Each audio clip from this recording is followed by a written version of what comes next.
Some crested guinea fowl on the way to the ski boat club, right opposite Parksport offices. I love these creatures, I don't know why. They fascinate me.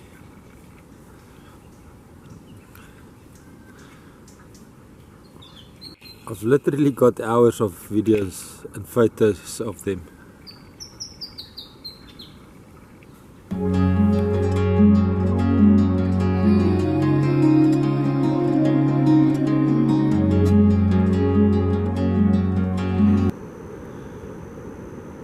Good morning! Yes, it's Petrus and Pardet with your daily beach walk. Yes, we're a little bit late today, and it's not Pardet's fault today, it's my fault. I slept in a little.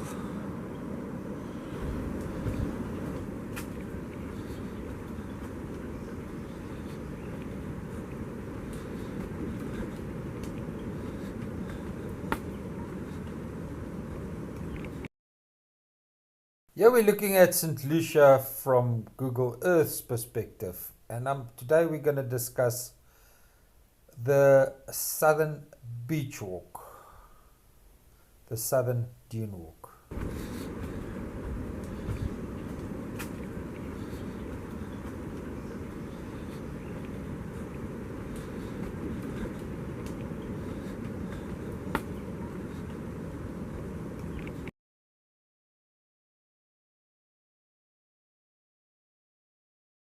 So I think it's a major attraction to either walk to the Estuary Mouth on the Southern Dune Walk and walk back along the beach, or if you're too early in the morning or too late in the afternoon, you can switch it around. You're too early in the morning, you walk on the beach and you come back with the Southern Dune Walk. If you're too late in the afternoon, you walk on the Southern Dune Walk to the estuary and you come back along the beach. I can just hear the birds frolicking in the casuarina trees.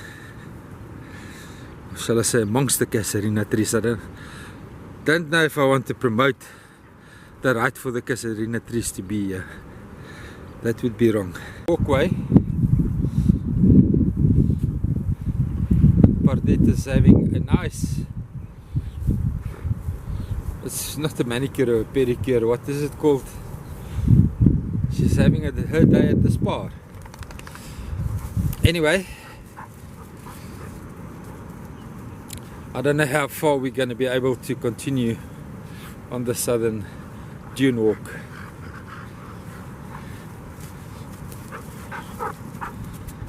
Where we're going to be waterlocked.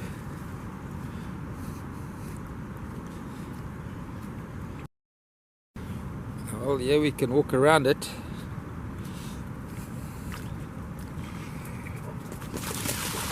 But they decided she'll go through it. She's not happy it's drinkable. Oh, she is drinking it, so it might be fresh water. Fresh enough, rain enough to drink. Now, we used to be able to walk behind the dunes here, and Chris calls this the PowerShot dune. Not quite sure this is as steep as the Comrades Marathon, but for me it is. And Pardets love it. Let's see if we can turn right over here. There is tracks, people walking here. No, too muddy for me. I'll go the PowerShot route.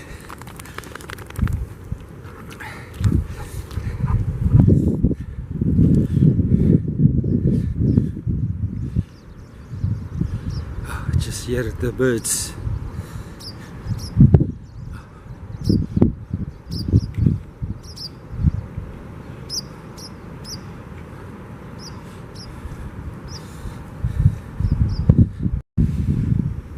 So yeah, if I look at the birds and the trees over there, I'm going to take a right over here and stay on the dune range and not go down to the launching site here. Just look at this spectacular view.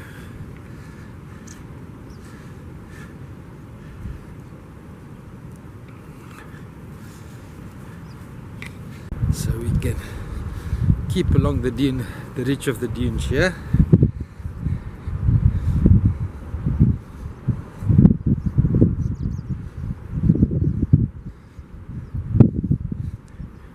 Sorry about that, I was watching the birds, trying to see if I can get a line on them to take a picture.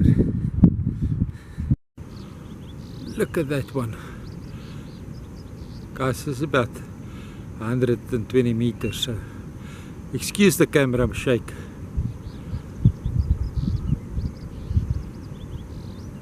Beautiful specimen. Oh, look how proud he is. Just look at his pride there. Oh, look at that, look at that. Oh, I'm such a proud boy.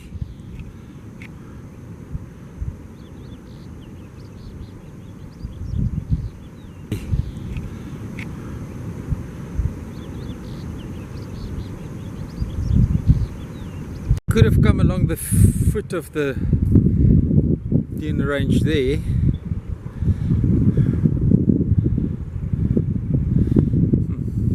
I'll keep that in mind for tomorrow's walk.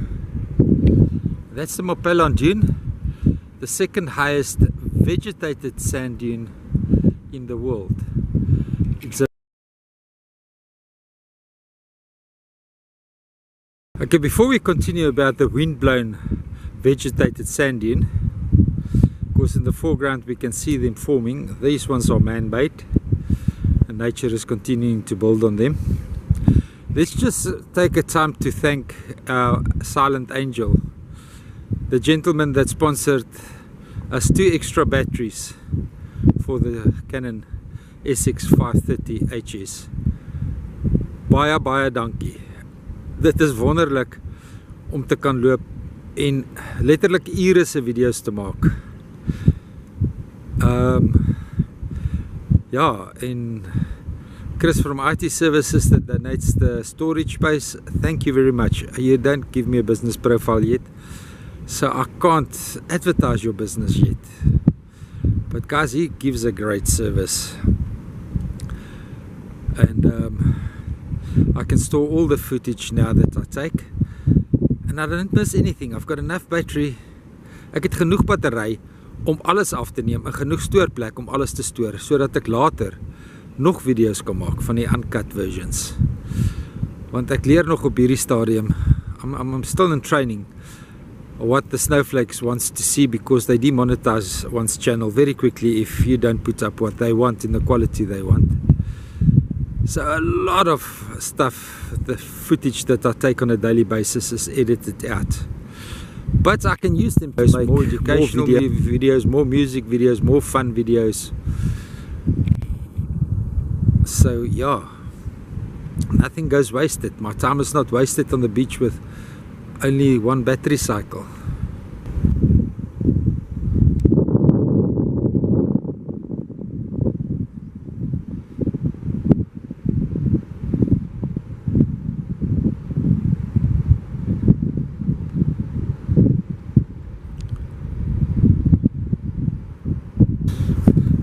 And we've basically arrived at the estuary mouth. I'm still looking at the estuary behind the dune. And when I was forced to come on top of the dune, this is the view that greets us, me and Bardet and I. Dis pragtig, nee meisiekind. Wow.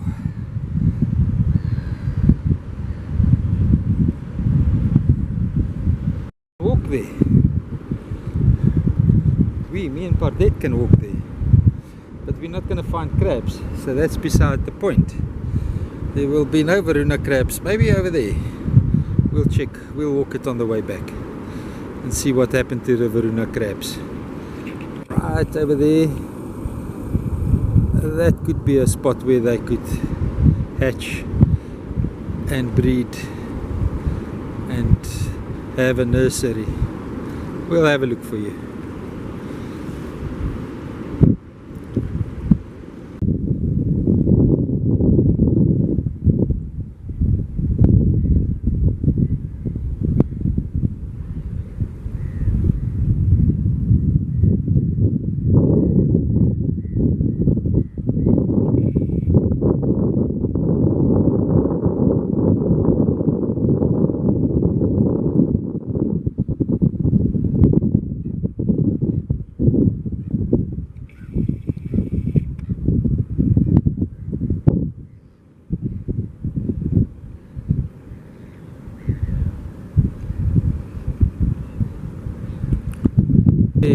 the reason why an estuary should function.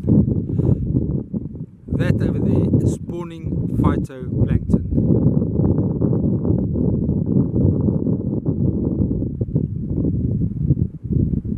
Maybe phytoplankton doesn't spawn, Petrus. I thought about that.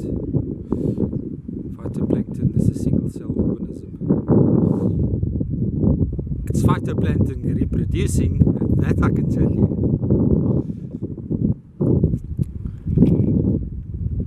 And that would do much better in mangroves than it would do on the beach. The spawning, the production rate would be 100 times more, 1,000 times more. But yeah, our current scientist that was in charge of the estuary management plan don't realize the importance of the estuary in producing phytoplankton and the importance of phytoplankton to Earth. I don't want to carry on with this stupidity, really. It's boring. To dedicate to the multidisciplinary task team for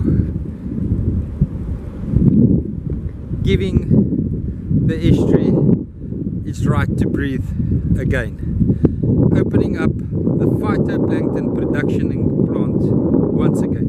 Thank you, guys. Okay, so let's see if there's any Varuna crabs spawning. We're using this as a nursery. I don't know what exactly is happening here with the Varuna crabs. I'm still learning.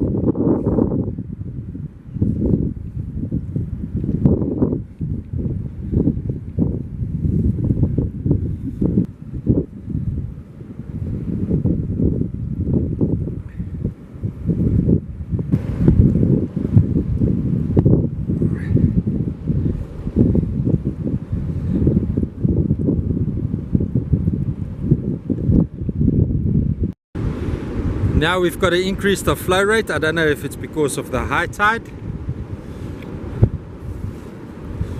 but the channel is much straighter than it normally is.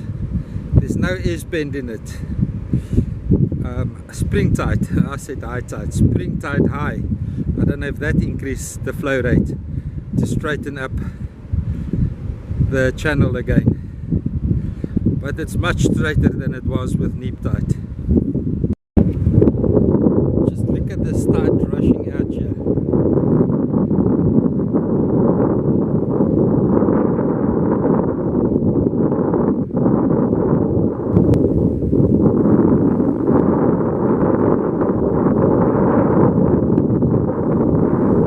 The channel has straightened out a lot, definitely. There's an increase in water flow out. Definitely increase in water flow out. Just look at that. Due to the winter, I had to get the cell phone and the gimbal out. We now know that the Galaxy A12 has got a better microphone setup. So yeah, the fishing report we'll do on the way back with the gimbal out. Hopefully today I'll remember to put in the link for Ocean Rythm and some tides on the video. Yeah, just too many things to think of when I'm editing. I'm still learning. It's a steep learning curve to deal with new equipment and bring in new angles and techniques. But yeah, Ocean Rythm, it's a place where I find my tide tables. They do accept donations via PayPal if you guys want to donate to them for the great work they do. Find the link in the description, find the PayPal email address and make them a donation. Thank you.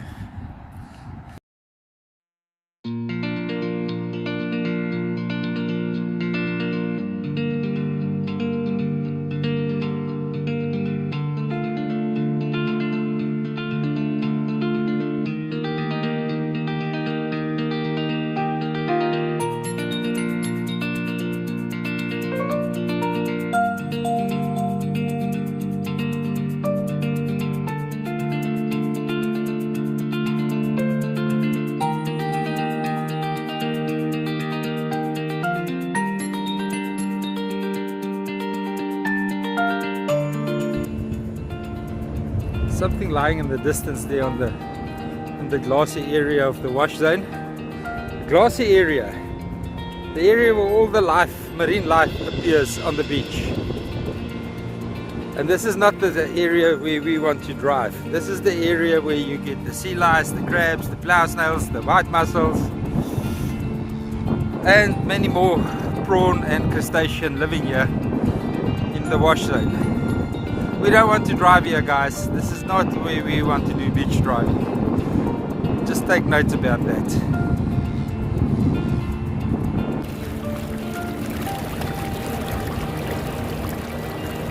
Interesting. It's a very, very heavy ball of bentonite clay. Embedded in it is some pebbles and shells. Very, very interesting. This is my favorite gully. Not quite fishable on low tide, but definitely on high tide, a place that you can visit with your medium and heavy tackle. Yeah, medium tackle to me is 20 pound, 9 point something kilos.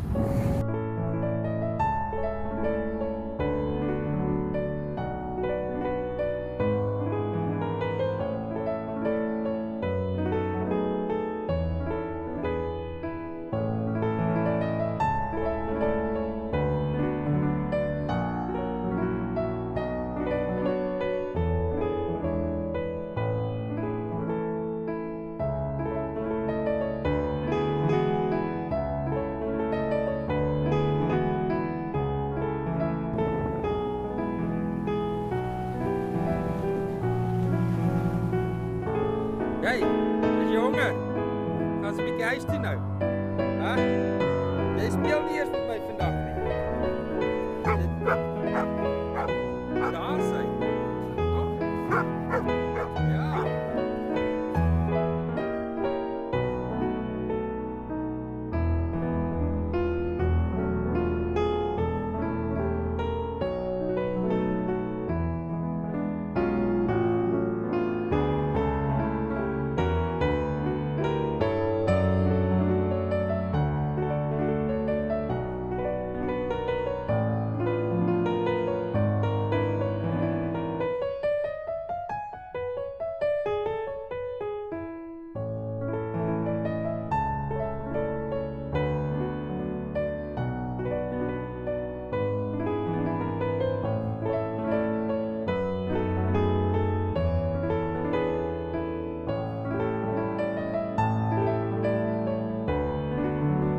The area here where we all want the estuary mouth to breach, and it's busy closing. The dune is busy closing, encroaching on us over there because of the casuarina trees.